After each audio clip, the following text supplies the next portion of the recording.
നമസ്കാരം. നമസ്കാരം. നമ്മളെല്ലാവരും ട്രാൻസാക്ഷൻ നടത്തുന്നവരാണ്. എല്ലാവർക്കും സാമ്പത്തികം ഒരുപാട് അത്യാവശ്യമുള്ളവരാണ്. ഏറ്റവും കൂടുതൽ ആദ്യമേ നമ്മൾ ആശ്രയിക്കുന്നത് പേഴ്സണൽ ലോണുകളായിരിക്കും. തീർച്ചയായിട്ടും. എന്തെല്ലാം തരത്തിലുള്ള പേഴ്സണൽ ലോണുകളാണ് ഉള്ളത്? പേഴ്സണൽ ലോണുകൾ രണ്ട് രീതിയിലാണ്. ഒന്ന്, സ്ഥിരമായിട്ട് വരുമാനമുള്ളവർ, ജോലിക്കാരായിരിക്കാം. അപ്പോൾ അവർക്ക് സാലറീഡ് അക്കൗണ്ട് ബാങ്കിൽ കാണും.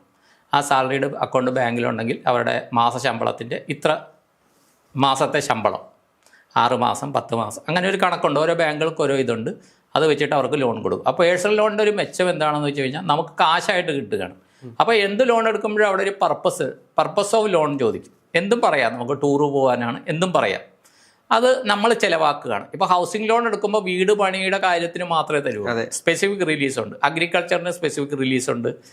അതുപോലെ വെഹിക്കിൾ ലോണൊക്കെ സ്പെസിഫിക് റിലീസ് ഉണ്ട്. അത് ആ കാര്യത്തിന് മാത്രമേ കൊടുക്കുള്ളൂ. അതിൻ്റെ രേഖകൾ കൊടുക്കണം. എഡ്യൂക്കേഷൻ ലോൺ അതുപോലെ. ഇതിൻ്റെ കാര്യത്തിൽ എന്ന് പറഞ്ഞാൽ നമ്മൾ ബാങ്ക് ഒരു പർപ്പസ് ചോദിക്കും. എന്തും നമുക്ക് പറയാം. എന്ത് എന്ന് പറഞ്ഞാൽ നിയമപ്രകാരമുള്ള ഇതിനു വേണ്ടിയിട്ടുള്ള കാര്യങ്ങൾ പറയാം. ഇപ്പം ചിലർ പറയണം നമ്മൾ വാറ്ററാണെന്ന് പറഞ്ഞാൽ കൊടുക്കാൻ പറ്റില്ല. തമാശ പറഞ്ഞതാണ്. അപ്പോൾ ടൂർ പോകാൻ ഇതൊക്കെ പേഴ്സണൽ ലോൺ എടുക്കാം. അപ്പോൾ സ്ഥിര വരുമാനമുള്ളവരാണെങ്കിൽ അതിനൊരു വെയിറ്റേജ് ഉണ്ട്. അവരുടെ സാലറി ബാങ്കുകൾ വരികയാണെങ്കിൽ ബാങ്കുകൾ അങ്ങോട്ട് ചോദിച്ചിട്ട് അവർ പെർമനൻ്റ് ഇതാണെങ്കിൽ അവർക്ക് പേഴ്സണൽ ലോൺ കൊടുക്കും. നിസ്സാരം പറയാം, എനിക്കറിയാം. ഈ ചുമട്ടുതൊഴിലാളി വിഭാഗയിൽ അവർക്ക് പല ബാങ്കുകളായിട്ട് ആ ചുമട്ടുതൊഴിലാളി ഓഫീസ് പല ബാങ്കുകൾ മുഖാന്തരമാണ് ഇവർക്ക് ശമ്പളം കൊടുക്കുന്നത്. 2 ആഴ്ച കൂടുമ്പോൾ ആഴ്ച അവരുടെ ആ ഒരു ഇതുണ്ട്. അവർക്ക് പോലും പേഴ്സണൽ ലോൺ കിട്ടും. മനസ്സിലായി? വരുമാനം സ്ഥിരമായിട്ട് വരുമാനമുള്ള ആളാണെങ്കിൽ അവർക്ക് ബാങ്കുകൾ തീർച്ചയായിട്ടും ലോൺ കൊടുക്കും. മനസ്സിലായി? പേഴ്സണൽ ഇതിൽ തന്നെ ഒരു പരിധിയുണ്ട്. ആ പരിധി കഴിഞ്ഞാൽ ഇവരെന്തെങ്കിലും സെക്യൂരിറ്റി കൊടുക്കേണ്ടി വരും. അതാണ് ഈ മോർട്ട്ഗേജ് ലോണുകൾ. മോർട്ട്ഗേജ് ലോണുകൾ മാക്സിമം 10 വർഷത്തേക്കാണ് കൊടുക്കുന്നത്. ഇപ്പോൾ പേഴ്സണൽ ലോൺ എന്ന് പറഞ്ഞാൽ 3 വർഷം 5 വർഷമായിരിക്കും. അത് ഓരോ ബാങ്കുകൾ അനുസരിച്ച് മാറും. മോർട്ട്ഗേജ് ലോണുകൾ കൊടുക്കുന്നത് 10 വർഷമാണ്. എന്ന് പറഞ്ഞാൽ മോർട്ട്ഗേജ് ലോണും എന്ത് ലോണിനും തിരിച്ചടയ്ക്കാനുള്ള കപ്പാസിറ്റി അതിൻ്റെ ഉള്ള ആളെന്ന് നമ്മൾ തെളിയിക്കണം. നമ്മൾ വാക്കുകൊണ്ട് പറഞ്ഞാൽ പോലെ രേഖാമൂലം നമ്മൾ തെളിയിക്കണം. അപ്പോൾ ആ മോർട്ട്ഗേജ് ലോൺ എന്ന് പറഞ്ഞു കഴിഞ്ഞാൽ അതിന് തിരിച്ചടവ് ഇതാണ്. എമൗണ്ട് കൂടുതലാണെങ്കിൽ നമ്മുടെ സ്ഥാവര ജംഗമ വസ്തുക്കൾ, വീടും സ്ഥലം മാത്രമായിട്ട് മോർട്ട്ഗേജ് ലോണിന് എടുക്കാറില്ല. അതിൽ റിസ്ക് ഉണ്ട്. വീടും സ്ഥലവും അത് ഈ ഹൗസിംഗ് ലോൺ പോലെ ആ വീടിന് എന്ത് വില വരുന്നു എന്നൊക്കെ നോക്കിയിട്ട് അതിൻ്റെ മാർക്കറ്റ് റേറ്റ് എന്താണോ മിനിമം 50% കിട്ടും.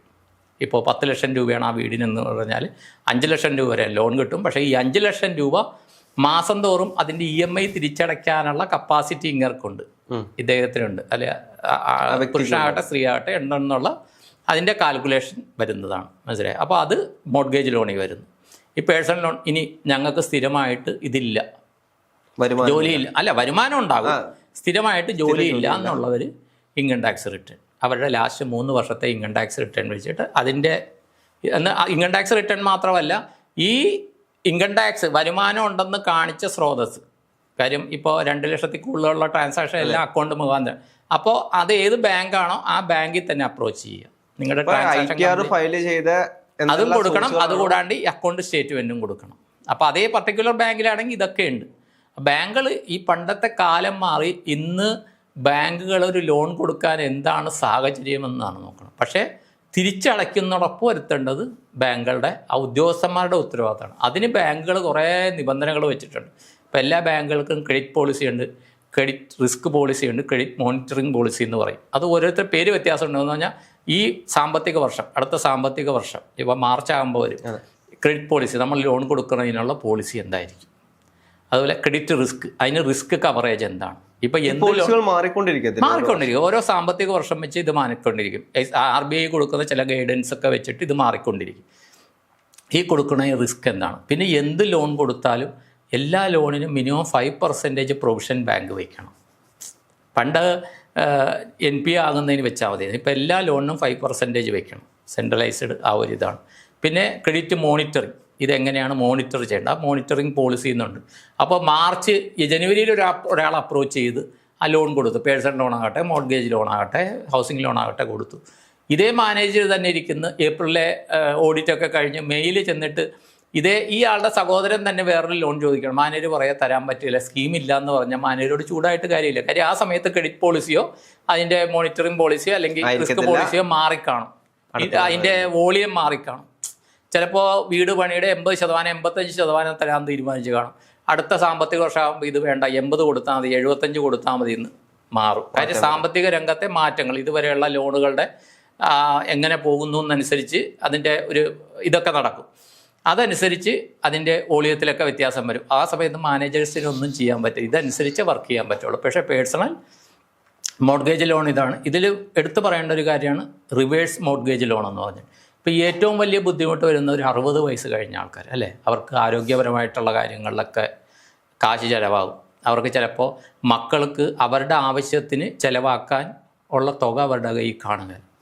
അപ്പോൾ ചെയ്യുന്നത് എന്താണെന്ന് വെച്ച് കഴിഞ്ഞാൽ ഈ മോർഗേജ് ലോൺ തന്നെ റിവേഴ്സ് മോർഗേജ് ലോൺ എന്ന് പറഞ്ഞിട്ടൊരു സ്കീമുണ്ട്. മറ്റേ ലോണെന്ന് പറഞ്ഞാൽ ആദ്യം മോർഗേജ് ലോൺ എന്ന് പറഞ്ഞാൽ ആദ്യം നിങ്ങൾ ചോദിക്കുന്ന നിങ്ങൾക്ക് അർഹമായ തുക തരും, മാസം തോറും നിങ്ങൾ അത് തിരിച്ചടയ്ക്കും. റിവേഴ്സ് മോർഗേജ് ലോൺ വരുന്നത് എന്താണെന്ന് വെച്ച് കഴിഞ്ഞാൽ നിങ്ങളുടെ വീടും സ്ഥലവും ഉണ്ട്, മനസ്സിലായി, മക്കൾ ജോലി ചെയ്യുന്നുണ്ട്, അപ്പോൾ മക്കൾ ജോലി ചെയ്യുന്ന അല്ലെങ്കിൽ ആരെങ്കിലും അനന്തരാവകാശികളുണ്ട്, അപ്പോൾ ഞങ്ങളുടെ ചിലവിന് വേണ്ടിയിട്ട് കാശ് വേണം. ഭാര്യ ഭർത്താവ് 60 വയസ്സ് കഴിയണം, 65, അത് ഓരോ ബാങ്കിനും ഓരോ ഇതുണ്ട്. മിനിമം സീനിയർ സിറ്റിസൺ ആയിരിക്കണം. ഇവർക്ക് ഈ വസ്തുവിൽ പൂർണ്ണ അധികാരമുണ്ടെങ്കിൽ ഇത് ബാങ്കുകളിൽ ഈട് വയ്ക്കാം. ഇത് ബാങ്കുകളിൽ ഈട് വെച്ചിട്ട് ഇവരൊരു എസ്റ്റിമേറ്റ് ഉണ്ടാക്കുക, ഞങ്ങൾക്ക് മാസം ഇത്ര രൂപ വേണം ചിലവിന് എന്ന് പറഞ്ഞിട്ട് ബാങ്ക് ഇത് കാൽക്കുലേറ്റ് ചെയ്തിട്ട് മോർഗേജ് ലോൺ പോലെ തന്നെ ഇതിൻ്റെ 50% വരെ ലോൺ സാങ്ഷൻ ചെയ്യും. എന്നിട്ട് അതിന് 5 വർഷം കാലാവധി വയ്ക്കും. ഈ 5 വർഷം കൊണ്ടായിരിക്കും ഇത് ഓരോ മാസമോ 3 മാസം കൂടുമ്പോൾ ഇവർക്ക് റിലീസ് ചെയ്യുന്നു. റിലീസ് ചെയ്യുന്നതിന് പലിശ വരും. ആ പലിശ വരുന്നത് ഇവർക്ക് വേണമെങ്കിൽ ഇവർക്ക് റിലീസ് ചെയ്തതിന് മാത്രം എടുത്ത് അടയ്ക്കാം. ഇല്ലെങ്കിൽ ഇപ്പോൾ 5 ലക്ഷം രൂപ ഒരാൾക്ക് സാങ്ഷൻ ചെയ്തു എന്ന് വെച്ചു, ആദ്യത്തെ മാസം 10,000 രൂപ കൊടുത്തു. 10,000 രൂപ കൊടുത്തു കഴിഞ്ഞാൽ അടുത്ത മാസം പോകുമ്പോൾ ഈ 10,000-ന് ഒരു പലിശ വരും. പക്ഷേ അത് ബാങ്കുകൾ ഈ 5 ലക്ഷത്തിൽ നിന്ന് കുറയ്ക്കുകയില്ല, അത് സെപ്പറേറ്റ് തന്നെ വരും, മനസ്സിലായി. 5 ലക്ഷം ഇവർക്ക് തുകയായിട്ട് തന്നെ കൊടുക്കും. വേണമെങ്കിൽ ഇവർക്ക് കിട്ടിയ കാശിൽ നിന്ന് പലിശ അടയ്ക്കാം ഇവർക്ക്.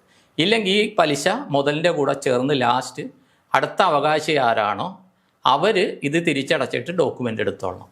ഇല്ലാത്ത പക്ഷം ബാങ്ക് ഇത് ജപ്തി ലേലം ചെയ്ത് 5 വർഷത്തിന് ശേഷമായിരിക്കും. അല്ല, 5 വർഷം. അതിൽ വേറെ എന്താണെന്ന് വെച്ചാൽ ഇവർ ദൈവാനുഗ്രഹത്താൽ ഇവർക്ക് ആയുസ് വന്നാൽ ഓരോ 5 വർഷവും ഇത് പിന്നെയും ഇത് വിലയിരുത്തും. കാര്യം സ്ഥലത്തിന് വില കൂടി വരികയല്ലേ. അപ്പോൾ പിന്നെ ഇതിൻ്റെ വ്യത്യാസം അനുസരിച്ച് അവർക്ക് ബാക്കി എമൗണ്ട് റിലീസ് ചെയ്യും. അപ്പോഴത്തെ കാൽക്കുലേഷൻ വെച്ചിട്ട് അന്ന് വേറൊരു ഡോക്യുമെൻ്റ്, അന്ന് ചിലപ്പോൾ ബാക്കി 3 ലക്ഷം കൂടി 8 ലക്ഷം കിട്ടുമാകും. അപ്പോൾ ഈ 3 ലക്ഷത്തിന് അത് കണക്ക്.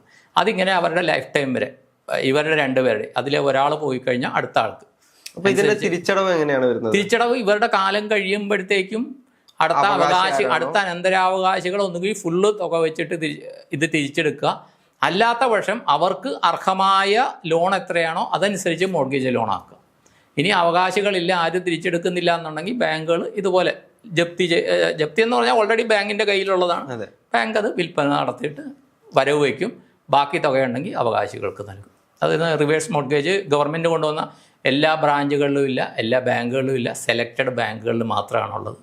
ഇപ്പോൾ ഒരു ബാങ്കിലുണ്ടെന്ന് വെച്ചാൽ ആ ബാങ്കിൻ്റെ എല്ലാ ബ്രാഞ്ചിലും വേണമെന്നില്ല, അതിന് വേണ്ടിയിട്ട് സ്പെസിഫൈ ചെയ്ത ബ്രാഞ്ചുകളുണ്ട്. ആ ബ്രാഞ്ചുകളിൽ മാത്രമേ ആ ലോൺ കിട്ടുകയുള്ളൂ. അത് ഇങ്ങനെ പ്രായമായവരെ സഹായിക്കുന്ന ഒരു ലോണാണ് റിവേഴ്സ്. അതും പേഴ്സണൽ ഇതിലാണ് വരുന്നത്. ഈ പേഴ്സണൽ ലോൺ വരുമ്പോൾ നമുക്ക് നല്ല രീതിയിൽ നമുക്ക് ഒരു സാലറി ഉള്ള ഒരാളാണ് അല്ലെങ്കിൽ നല്ലൊരു സാമ്പത്തികം ഉള്ള ഒരാളാണെങ്കിൽ നമുക്ക് പേഴ്സണൽ ലോണിന്റെ തുക കൂടുമോ? തുക കൂടും. തിരിച്ചടവ് എപ്പോഴും ലോൺ നോക്കാൻ തിരിച്ചടവില്ലാതെ തുക കൂടുമോ? അല്ല, സെക്യൂരിറ്റി ഇല്ലാണ്ട് ഇവരുടെ സാമ്പത്തിക ഇത് ചിലപ്പോൾ 3 ലക്ഷം, ഓരോ ഡിപ്പെൻസ് ഓരോ ബാങ്കാണ്. ചിലപ്പോൾ 3 ലക്ഷം ആയിരിക്കും, 5 ലക്ഷം ആയിരിക്കും. അതിൻ്റെ മുകളിലാണെങ്കിൽ ചിലപ്പോൾ ഇവരുടെ LIC ഒക്കെ വാങ്ങിച്ചു വയ്ക്കും. ഇയാൾക്ക് അവിചാരിതമായിട്ട് എന്തെങ്കിലും സംഭവിച്ചു, ഇത് തിരിച്ചടയ്ക്കണ്ടേ? ബാങ്കുകൾ കൊടുത്ത കാശ് തിരിച്ചു വരാൻ എന്ത് ചെയ്യുമെന്നാണ് ബാങ്കുകൾ നോക്കുന്നത്, മനസ്സിലായി. അപ്പോൾ എന്ത് ലോൺ എടുത്താൽ പേഴ്സണൽ ലോണിൻ്റെ ഒരു മെച്ചം എന്താണെന്ന് വെച്ച് കഴിഞ്ഞാൽ നമുക്ക് നമ്മുടെ ആവശ്യത്തിന് ചിലവാക്കാനായിട്ട് പൈസ കിട്ടും. അപ്പം അതിന് പലിശ കൂടുതലായിരിക്കും. മിനിമം 13-14% പലിശയുണ്ട്. ഇപ്പോൾ സാധാരണ ഒരു മുദ്രാ ലോണിനാണെങ്കിൽ 9-10% പലിശയായിരിക്കും. ഹൗസിംഗ് ലോണാണെങ്കിൽ 7-8 ആയിരിക്കും. അഗ്രികൾച്ചർ ലോണാണെങ്കിൽ അതോ അതിൽ കുറവായിരിക്കും. പേഴ്സണൽ ലോണെന്ന് പറഞ്ഞാൽ നമുക്ക് പെട്ടെന്നൊരു ആവശ്യമുണ്ട്. ഇപ്പോൾ ആരുടെയെങ്കിലും റിലേറ്റീവിൻ്റെ എന്തെങ്കിലും കല്യാണം ഇതൊക്കെ, അല്ലെങ്കിൽ മക്കളുടെ കല്യാണം, സഹോദരങ്ങളുടെ കല്യാണം, അതിനൊക്കെ നമുക്ക് പേഴ്സണൽ ലോണായിട്ട് എടുക്കാം. അതുകൂടാണ്ട് ഈ മോർഗേജ് ലോണായിട്ട് എടുക്കാം. അപ്പോൾ പേഴ്സണൽ ലോൺ ഓരോ 12 മാസം കൂടുമ്പോൾ, ഓരോ വർഷം കൂടുമ്പോഴും അത് നമുക്ക് പുതുക്കിയെടുക്കാം. ചില ബാങ്കുകളിൽ അത് 2 വർഷമാണ്. അത് നമുക്ക് പുതുക്കിയെടുക്കാൻ പറ്റും.